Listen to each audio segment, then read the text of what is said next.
கர்த்தருக்கு ஸ்தோத்திரம். கர்த்தராகிய இயேசு கிறிஸ்துவின் இன்ப நாமத்தில் இனிய வாழ்த்துக்கள். இன்றைய தியானத்திற்காக ஜெபித்த பொழுது தேவன் தந்த வசனம் மத்தேயு எழுதின சுவிசேஷம் 19ஆம் அதிகாரம் 26ஆம் வசனம்.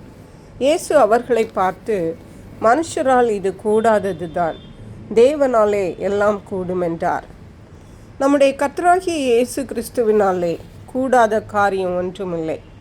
இயேசு கிறிஸ்து மனிதனாக இந்த உலகத்தில் இருந்த நாட்களில், மனித ரூபத்தில் இருந்த நாட்களில் ஒரு நாள் சீஷர்களை பார்த்து சொன்னார்.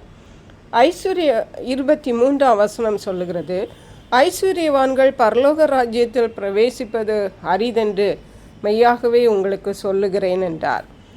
மேலும் ஐஸ்வர்யவான்கள் தேவனுடைய ராஜ்யத்தில் பிரவேசிப்பது பார்க்கிலும் ஒட்டகமானது ஊசியின் காதிலே நுழைவது எளிதாக இருக்கும் என்று உங்களுக்கு சொல்லுகிறேன் என்றார். அதாவது ஒட்டகமானது ஊசியின் காதிலே என்றால், அங்கே எருசலேம் தேவாலயத்திலே ஊசி என்ற ஒரு பெயருள்ள ஒரு வாசல் உண்டு. அதன் வழியாக, அது மிகவும் இடுக்கமான ஒன்று, அதன் வழியாக ஒட்டகம் போனால் மிகவும் கஷ்டப்பட்டு தான் போகும். அதே போன்று தான் ஐஸ்வர்யமாய் இருப்பவர்களுக்கு தேவனுடைய கற்பனைகளை கை கொண்டு அவருடைய ராஜ்யத்திலே செல்லுவது மிகவும் கடினமாக இருக்கும் என்று சொன்னார். அப்பொழுது சீஷர்கள் அதை கேட்டு ஆச்சரியப்பட்டார்கள். அப்படியானால் யார் ரட்சிக்கப்படக்கூடும் என்று சொன்னார்கள். அப்பொழுது தான் இயேசு சொன்னார், மனுஷரால் இது கூடாதது தான், தேவனாலே எல்லாம் கூடும் என்றார். ஹல்லேலூயா. பல வேளைகளிலே நாம் பல காரியங்களை மனுஷர்கள் மூலமாக செய்யலாம், அல்லது நம்முடைய சொந்த பலத்திலே ஞானத்திலே செய்யலாம் என்று நாம் முயற்சிக்கிறோம். ஆனால் அவைகள் முடியாமல் போய்விடும்.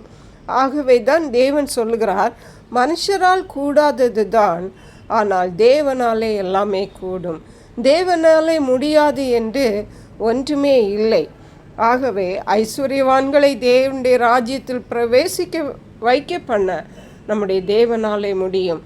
அருமையான கர்த்தருடைய பிள்ளைகளை, இன்றைக்கு உங்களுடைய வாழ்க்கையிலே இருக்கிற என்ன பிரச்சனையானாலும் அவைகளிலிருந்து உங்களை விடுவிக்க தேவனாலே முடியும். ஒருவேளை மருத்துவர்கள் சொல்லியிருக்கலாம் இந்த நோய் குணப்படுத்த முடியாது என்று, அல்லது உங்கள் வாழ்க்கை அவ்வளவுதான் என்று கூட சொல்லியிருக்கலாம், அல்லது நீங்கள் முயற்சித்திருக்கிற காரியங்கள் தோல்வியில் முடிந்திருக்கலாம், இனி அவ்வளவுதான் என்ற நிலைமையில் கூட நீங்கள் இன்றைக்கு இருந்து கொண்டிருக்கலாம். தேவன் உங்களோடு சொல்லுவது என்னவென்றால், மனுஷரால் கூடாதது தான், தேவனாலே எல்லாமே கூடும். இதை நாம் விசுவாசிப்போம்.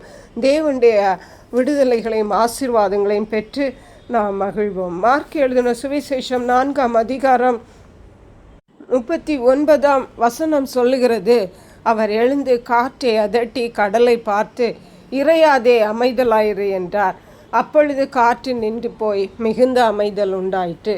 சீஷர்கள் ஒரு நாள் படகில், சீஷர்களும் இயேசுவும் போய் கொண்டிருந்தார்கள். இயேசு நல்ல தலையணை வைத்து படுத்து தூங்கி கொண்டிருந்தார் அடித்தட்டிலே.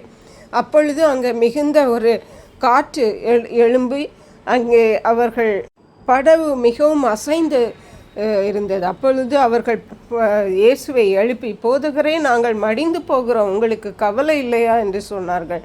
அப்பொழுது இயேசு சொன்னார், காற்றை அதட்டி, காற்றை கடலே இறையாதே, அமைதலாயிரு என்று சொன்னார். அப்பொழுது அங்கே அமைதல் உண்டாயிற்று. அதை பார்த்த சீஷர்களிடம் சொன்னார், நீங்கள் ஏன் பயப்பட்டீர்கள்? ஏன் உங்களுக்கு விசுவாசம் இல்லாமற் போயிட்டு என்றார். அதை கேட்ட அந்த காற்றும் கடலும் அமைதலானதை பார்த்த சீஷர்களுக்கு இப்பொழுது இன்னொரு பயம்.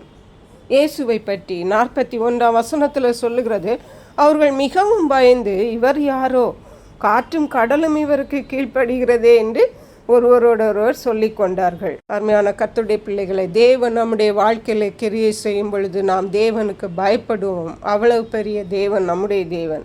எந்த பெரிய சூழ்நிலையானாலும், இக்கட்டான சூழ்நிலையானாலும் உங்களுடைய வாழ்க்கையிலே தேவன் அமைதலை கொண்டு வருவார். கர்த்தரை விசுவாசியுங்கள், அவரை தேடுங்கள், விடுதலைகளை பெறுங்கள்.